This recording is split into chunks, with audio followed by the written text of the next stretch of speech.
Hello friends, welcome back to our channel. तो आज हम बात करेंगे इम्पोर्टेंट करंट अफेयर सीरीज़ का पार्ट सेकंड। ये पार्ट सेकंड है, ठीक है। And this video is beneficial for JK SSB, JK PSC and other state level exams. तो please watch the video till the end. First question है, what is the name of India first private developed rocket. And friends, ये last 6 month की current affair है, तो आप इसको copy में note जरूर करें। आपको बताना है इंडिया का फर्स्ट प्राइवेटली डेवलप्ड रॉकेट का नाम क्या था। ऑप्शंस हैं प्रचंड, विक्रम एस, आदित्य L1 या प्रारंभ। इंडिया का फर्स्ट प्राइवेटली डेवलप्ड रॉकेट का नाम प्रचंड, विक्रम एस, आदित्य L1 या प्रारंभ। फ्रेंड, जो उसका राइट आंसर हुआ है विक्रम एस। विक्रम एस ही इंडिया का फर्स्ट प्राइवेट डेवलप्ड रॉकेट है। देन हम बात करते हैं प्रचंड की। प्रचंड इंडिया का इंडिजीनियस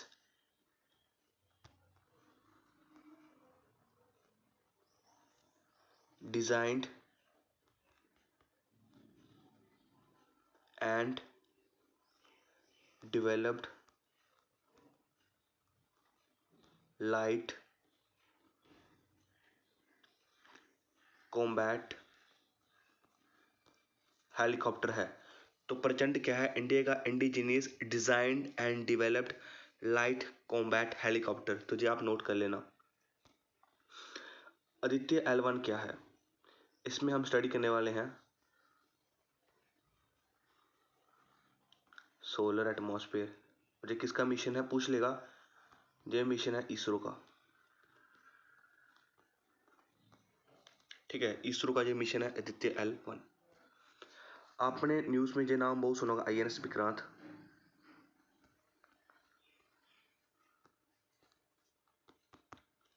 ये इंडिया का indigenous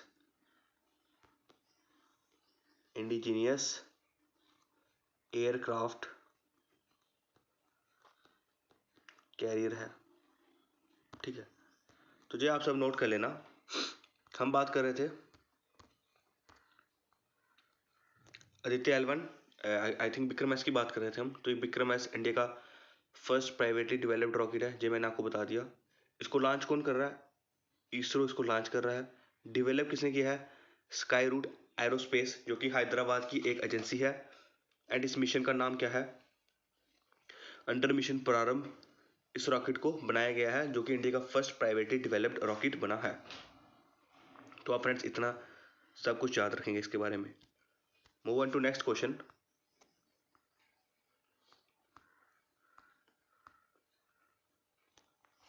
What is the rank of India in Climate Change Performance Index 2023? India का रैंक क्या है क्लाइमेट चेंज परफॉर्मेंस इंडेक्स 2023 में? 10, 11, 8 या 12? What is the rank of India? तो इसमें मैं बात करता हूँ क्लाइमेट चेंज से। आपको पता होना चाहिए रिसेंटली तमिलनाडु, जो कि फर्स्ट इंडियन स्टेट जिसने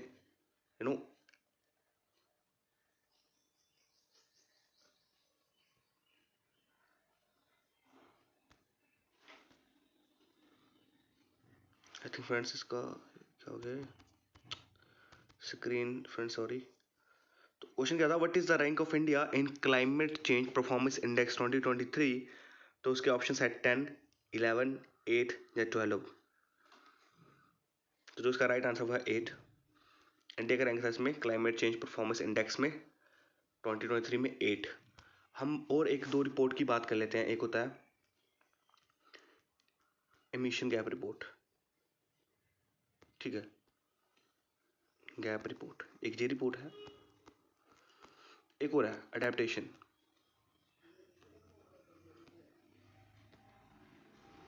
ये दोनों रिपोर्ट्स हैं वो कौन रिलीज करता है? UNEP, united nation environment programme 1972 से। और इसका हेडक्वार्टर कहाँ है? नायरोबी, केन्या में।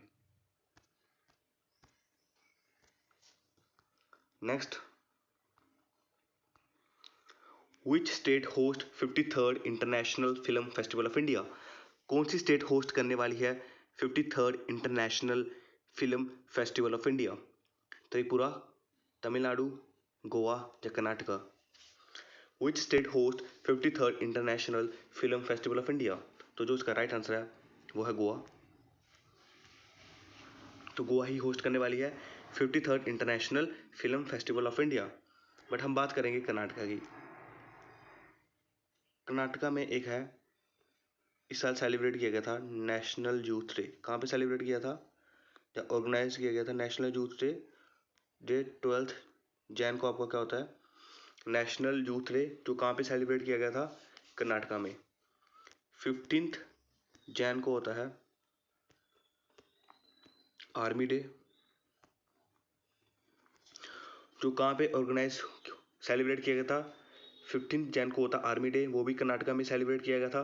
12 जैन को होता नेशनल यूथ डे, वो भी कर्नाटका में सेलिब्रेट किया गया था। एक और कर्नाटका में हुआ था एरो इंडिया, ये भी कहाँ पे हुआ था? कर्नाटका में। ठीक है, एरो इंडिया कहाँ पे हुआ था? रिसेंटली कर्नाटका में हुआ था। ठीक है, एंड पूछ लेगा डिफेंस एक्सपो कहाँ पे हुआ था 2022 में? डिफेंस एक्सपो 2022 का कहाँ पे हुआ था? गुजरात, गांधीनगर में, और इसका थीम था पाथ टू प्राइड। हाँ, याद रखना। ठीक है, नेक्स्ट क्वेश्चन की बात करते हैं। Which country operated world longest passenger train? कौन सी कंट्री ऑपरेट कर रही है वर्ल्ड की longest passenger train? Germany, India, Japan या स्विट्जरलैंड? इंडिया की वर्ल्ड की लॉन्गेस्ट पैसेंजर ट्रेन कौन सी कंट्री ऑपरेट कर रही है? जर्मनी, इंडिया, जापान या स्विट्जरलैंड? तो फ्रेंड, जो इसका राइट आंसर वो है स्विट्जरलैंड। स्विट्जरलैंड में वर्ल्ड की लॉन्गेस्ट पैसेंजर ट्रेन को ऑपरेट कर रही है। ओके, इंडिया और जापान से आपको एक मिलिट्री एक्सरसाइज याद आएगी, वीर गार्डियन। एक होती है वीर गार्डियन, एक होती है धर्म गार्डियन।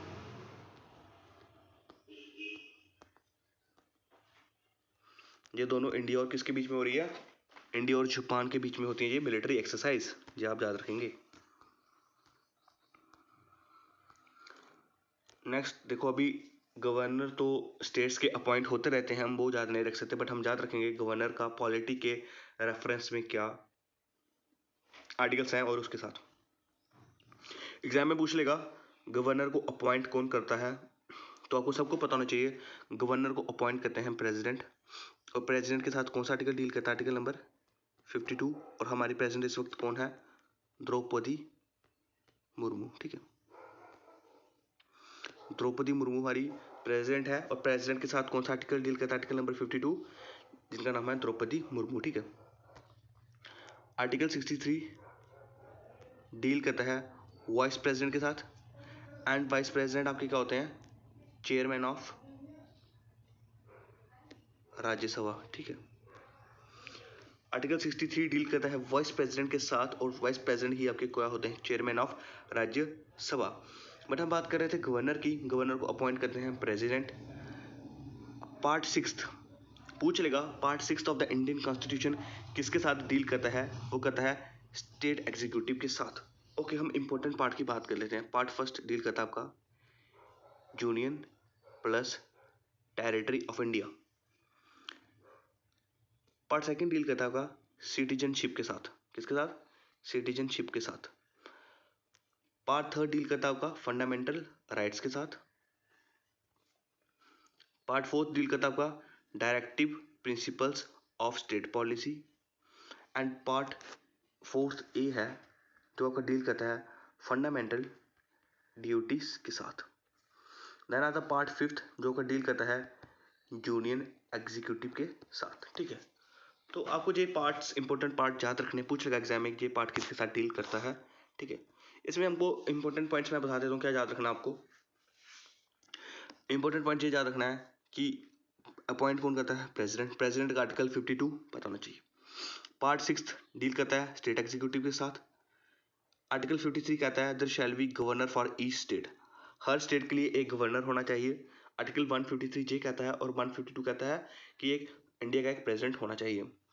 आर्टिकल 154 याद रखना, एग्जीक्यूटिव पावर ऑफ स्टेट, जो भी एग्जीक्यूटिव पावर्स होंगी स्टेट्स की वो किसके पास होती हैं, गवर्नर के पास होती हैं। इसका टर्म कितने साल का होता है, 5 साल के लिए गवर्नर रहते हैं। ठीक है, अपॉइंटमेंट मैंने बता दिया, अपॉइंटमेंट इनको प्रेसिडेंट ही इनको अपॉइंट करते हैं।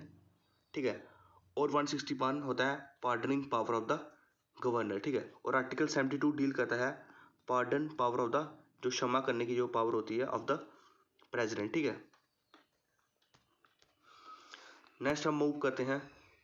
पीएम नरेंद्र मोदी ने अभी 108 feet tall statue of prosperity को अनवील किया in which city. Prime minister Narendra Modi ने अनवील किया है 108 feet tall statue of prosperity in which state, Bengaluru, Chennai, Kochi या मुंबई। तो नीचे आपको ऑप्शन दिख गया, तो इसका राइट आंसर है बेंगलुरु। बेंगलुरु में स्टैचू ऑफ प्रॉस्पेरिटी को अनवील किया गया था। ठीक है, ये कुछ इंपॉर्टेंट स्टैचू की बात कर लेते हैं। स्टैचू ऑफ इक्वालिटी कहाँ पे है, हैदराबाद में। पूछ लेगा स्टैचू ऑफ इक्वालिटी कहाँ में है, हैदराबाद में। स्टैचू ऑफ यूनिटी कहाँ पे है, गुजरात में। एंड स्टैचू ऑफ नॉलेज किस कहाँ है, लतूर सिटी, महाराष्ट्र में। ठीक है, जैसा पूछ लेगा कि स्टैचू ऑफ इक्वालिटी हैदराबाद में है, स्टैचू ऑफ यूनिटी कहाँ पे, गुजरात में है, and statue of knowledge Latur city Maharashtra में है। ये भी पूछेगा कि स्टैचू ऑफ इक्वालिटी किसका स्टैचू बनाया गया, इसमें रामानुज का बनाया गया statue of equality.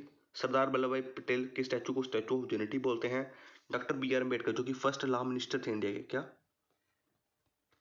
First law minister थे इंडिया के, तो उनका स्टैचू को क्या बोलते हैं, स्टैचू ऑफ नॉलेज। ठीक है, जो स्टैचू ऑफ प्रॉस्पेरिटी है वो बेसिकली स्टैचू है केम्पे गौड़ा, जो कि फाउंडर थे बेंगलुरु सिटी के।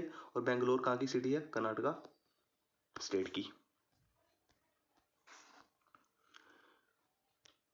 Which of the following caves, इनमें से कौन सी केव है जो कि बनी है इंडिया की फर्स्ट जियो हेरिटेज साइट।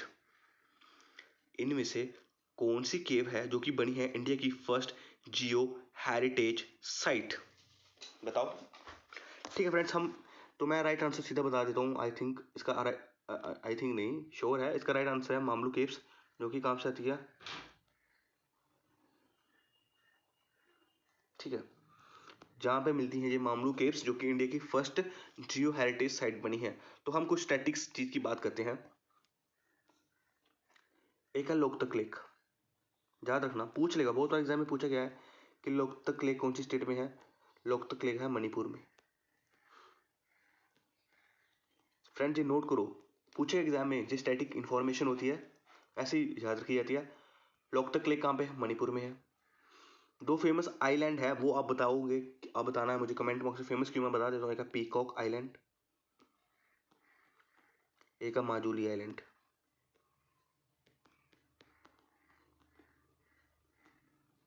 ये दोनों के दोनों आइलैंड कहाँ पे मिलते हैं, असम में मिलते हैं।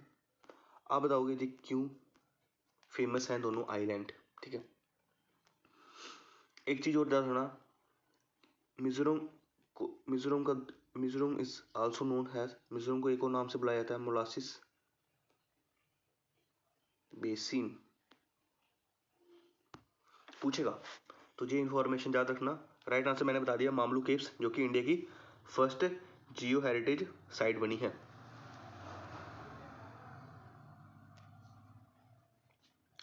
कौन सी कंट्री ने टाइटल जीता था 2022 का ICC men's T20 world cup. कौन सी कंट्री है जो टाइटल जीती है 2022 का ICC men's T20 world cup. पहले तो ये हुआ कहां पे था, ऑस्ट्रेलिया में। तो इससे आपको इंडिया पाकिस्तान का मैच याद आएगा, जिसमें विराट कोहली ने बहुत ज़्यादा रन मारे थे और वो जीते थे। बट इंडिया ने फाइनल नहीं जीता, बट फाइनल जीता था इंग्लैंड ने। हाँ ठीक है, कौन सी कंट्री टाइटल जीती है 2022 का ICC main T20 world cup, वो है इंग्लैंड, और हुआ कहाँ पे था, ऑस्ट्रेलिया में।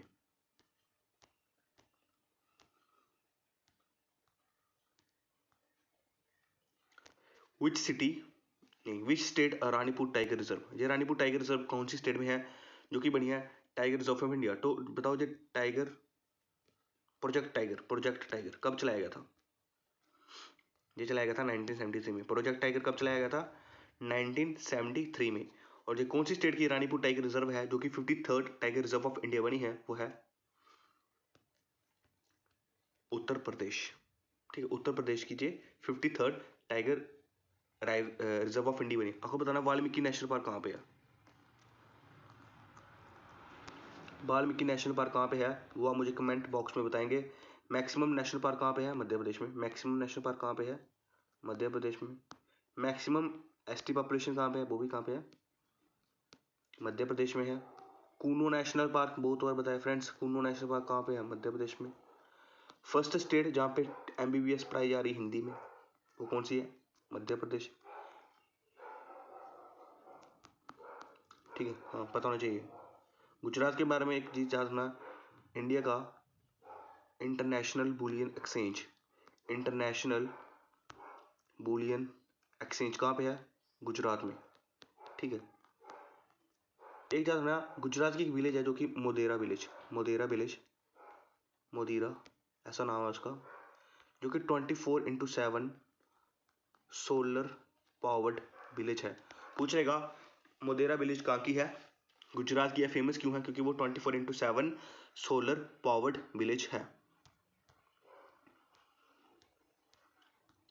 नेक्स्ट, अर्टेमिस मिशन है, ये कौन सी एजेंसी का है? इसरो का, नासा का, रोस्कोस्मो का या JAXA? Artemis 1 mission has been launch by which space agency? तो पहले तो हम इसरो की बात करते हैं, जो इंडियन स्पेस रिसर्च ऑर्गेनाइजेशन है, इंडियन स्पेस रिसर्च ORG। ठीक है, हेडक्वार्टर कहाँ पे है? बेंगलुरु में, पता होना चाहिए, पूछेगा। और इस्टेब्लिश कब किया गया था? 1969 में। इसरो के बारे में थोड़ा पता होना चाहिए, इसका नाम है Indian space research organisation. Headquarter कहाँ पे है? बेंगलुरु में। इस्टेब्लिश किया गया था 1969 में। ये USA की स्पेस एजेंसी है और इसी का जो मिशन है अर्टेमिस 1 मिशन किसका है? नासा का ही है। ठीक है, तो right answer is NASA. Which country announced mangrove alliance for climate change initiative? तो कौन सी कंट्री ने अनाउंस किया था mangrove alliance for climate initiative? तो इंडोनेशिया, UAE, इंडिया या बोथ A and B? तो फ्रेंड्स इसका राइट आंसर है both A and B।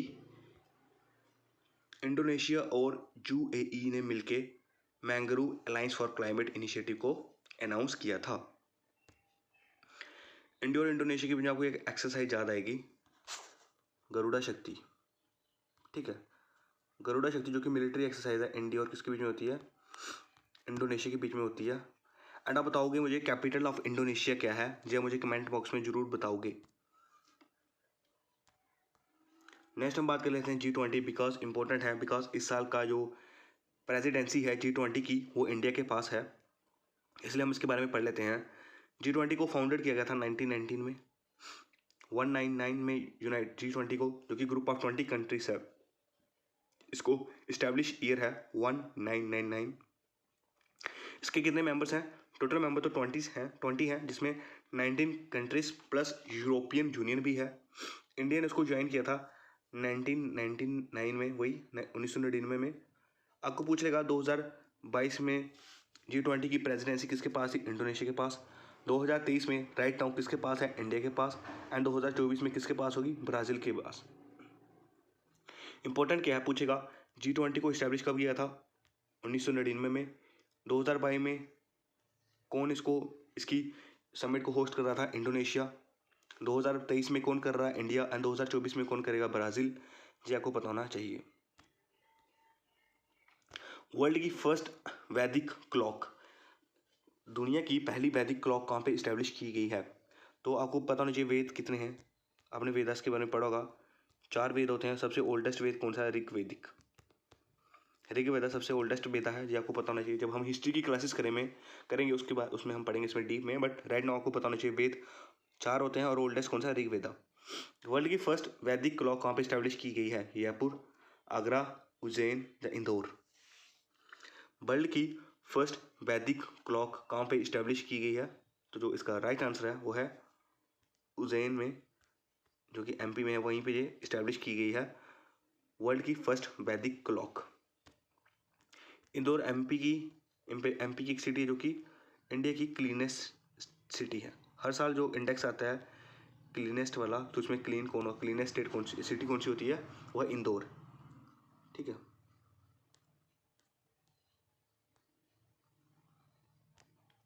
Eighteenth addition of युद्ध अभ्यास ये किसके किसके बीच में हुआ है? इंडिया एंड फ्रांस के बीच में, यूएसए के बीच में, यूके के बीच में या इंडोनेशिया के बीच में? एटीन्थ एडिशन ऑफ एक्सरसाइज युद्ध अभ्यास conducted by India and France, India and USA, India and UK या इंडिया एंड? तो जो इसका राइट आंसर है वो है इंडिया और यूएसए के बीच में होती है ये एक्सरसाइज युद्ध अभ्यास। ठीक है। बट हम कुछ फेमस एक्सरसाइज की बात कर लेते हैं, बिकॉज अभी ये रिसेंटली कंडक्ट हुई थी एक्सरसाइज अस्त्रा हिंद। तो अस्त्रा से आपको ऑस्ट्रेलिया याद आएगा, इंडिया और ऑस्ट्रेलिया के बीच में होती है अस्त्रा हिंद। ठीक है। एक्सरसाइज अग्नि, जो एक्सरसाइज अग्नि वॉरियर है वो होती है एक्सरसाइज अग्नि वॉरियर, वो इंडिया एंड सिंगापुर के बीच में होती है। एक्सरसाइज हरिमाऊ, हरिमाऊ से आपको, हरिमाऊ इंडिया और मलेशिया के बीच में होती है। एक्सरसाइज गरुड़ा शक्ति इंडिया और इंडोनेशिया के बीच में होती है। और एक्सरसाइज गरुड़ा भी होती है, एक्सरसाइज गरुड़ा वो फ्रांस के साथ होती है। ठीक है। एक्सरसाइज काजिंद इंडिया और कजाकिस्तान के बीच में होती है। तो ये फेमस एक्सरसाइज है, आप इनको याद कर लेना। ठीक है। Who became first woman president of Indian Olympic association? India की फर्स्ट वुमन प्रेसिडेंट कौन बनी है इंडियन ओलंपिक एसोसिएशन की? पीटी उषा, मीराबाई चानू, पीवी सिंधु या none of the above? Who became first woman president of Indian Olympic association? तो friend जो इसका right answer वो है पीटी उषा बनी है इंडियन वुमन प्रेसिडेंट की, like first Indian Olympic association की फर्स्ट वुमन प्रेसिडेंट। शंघाई की बात कर लें हम बात करेंगे अभी एससीओ की। ठीक है। SCO stand for Shanghai cooperation organisation पूछेगा। हेडक्वार्टर कहाँ पे है? बीजिंग, चाइना में। ठीक है। मेंबर्स की बात नहीं कर रहे, बट आपको पता होना चाहिए चाइना इसका मेंबर है, हाँ। इंडिया है, हाँ। पाकिस्तान है, हाँ। रशिया है। ईरान इसका 9th मेंबर है, ये भी आपको पता होना चाहिए। इंडिया और पाकिस्तान ने इसको ज्वाइन किया था कब? 2017 में। इंडिया और पाकिस्तान ने इसको कब ज्वाइन किया था? 2017 में। ठीक है। तो याद रखना बांग्लादेश इसका मेंबर नहीं है, श्रीलंका इसका मेंबर नहीं है, म्यांमार इसका मेंबर नहीं है, क्योंकि एग्जाम में यही पूछा जा सकता है कि कौन सा देश इसका मेंबर है या कौन नहीं है। तो मोस्टली आपको नेबरिंग कंट्री के बारे में ही पूछते हैं, तो पता होना चाहिए चाइना इसका मेंबर है, पाकिस्तान भी है और रशिया भी है। बांग्लादेश, श्रीलंका, नेपाल, भूटान, ये सब इसके मेंबर्स नहीं हैं, तो ये पता होना चाहिए। तो SCO stand for Shanghai cooperation organisation. Headquarter कहाँ पे इसका? बीजिंग, चाइना में है। इस्टेब्लिश फॉर्मेशन कब हुई थी इसकी? 1996 में, 1996 में इसको इस्टेब्लिश किया गया था। तब इसमें 5 मेंबर्स थे, China, Kazakhstan, Kyrgyzstan, Russia and Tajikistan. 2001 में उज्बेकिस्तान ने इसको ज्वाइन किया और इसका नाम बढ़ गया Shanghai cooperation organisation. Then India और पाकिस्तान इसको ज्वाइन किया 2017 में। और एससीओ को जो 2023 का समिट है वो भी कौन होस्ट कर रहा है? वो इंडिया कर रहा है। G20 का 2023 का समिट कौन होस्ट कर रहा है? वो भी इंडिया कर रहा है। तो याद रखना इंपॉर्टेंट चीजें। Which state introduced India first elephant death audit framework? India की फर्स्ट स्टेट बनी है जिसने इंट्रोड्यूस किया है एलिफेंट डेथ ऑडिट फ्रेमवर्क। कौन सी स्टेट है इंडिया की जो कि first elephant death audit framework को इंट्रोड्यूस कर रही है? तमिलनाडु, हरियाणा, छत्तीसगढ़, केरला में आपको पता होना चाहिए palm leaf manuscript museum. Palm leaf manuscript museum कहाँ पे है? Palm leaf manuscript museum Kerala में है। एंड जो इसका राइट आंसर है वो तमिलनाडु। इंडिया की first elephant death audit framework state बनी है। इंडिया फर्स्ट डार्क स्काई ये कहाँ पे आइडेंटिफाइड किया गया है? ये डार्क नाइट स्काई रिजर्व कहाँ पे है? उत्तराखंड, लद्दाख, पुडुचेरी या Tamil Nadu? First dark night sky reserve कहाँ पे आइडेंटिफाइड की गई है? तो जो फ्रेंड इसका राइट आंसर है लद्दाख। ठीक है, हाँ, Ladakh is the right answer for this question. What is the rank of India in global food security index 2022? India का रैंक क्या था ग्लोबल फूड सिक्योरिटी इंडेक्स 2022 में? 34, 56, 68 या 70? इंडिया का रैंक बताना है ग्लोबल फूड सिक्योरिटी इंडेक्स 2022 में। तो फ्रेंड ये आपको मोस्टली आपको क्रैम ही करना पड़ेगा, लाइक याद रखना पड़ेगा इसका राइट आंसर 68, जो कि इंडिया का रैंक था ग्लोबल फूड सिक्योरिटी इंडेक्स 2022 में। नेक्स्ट हम बात करते हैं national commission for backward classes. ठीक है, इंपॉर्टेंट है, पढ़ लेंगे। National commission for backward classes को इस्टेब्लिश कब किया गया था? 1993 में। पूछेगा कौन सी मिनिस्ट्री के अंडर आती है ये? Ministry of social justice and empowerment के अंडर आती है ये।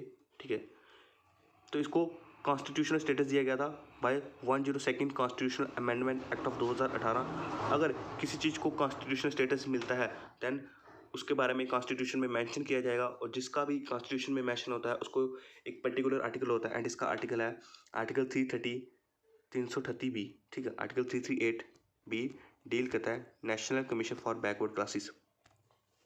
याद क्या रखना है, national commission for backward classes को स्टैब्लिश कब किया गया था? कौन सी मिनिस्ट्री के अंडर जाती है? इसको कॉन्स्टिट्यूशनल स्टेटस कब दिया गया था, और कौन सा आर्टिकल डील करता है नेशनल कमीशन बैकवर्ड क्लासेस के साथ? 338 बी डील करता है। ये सब आपको पता होना चाहिए इसके बारे में।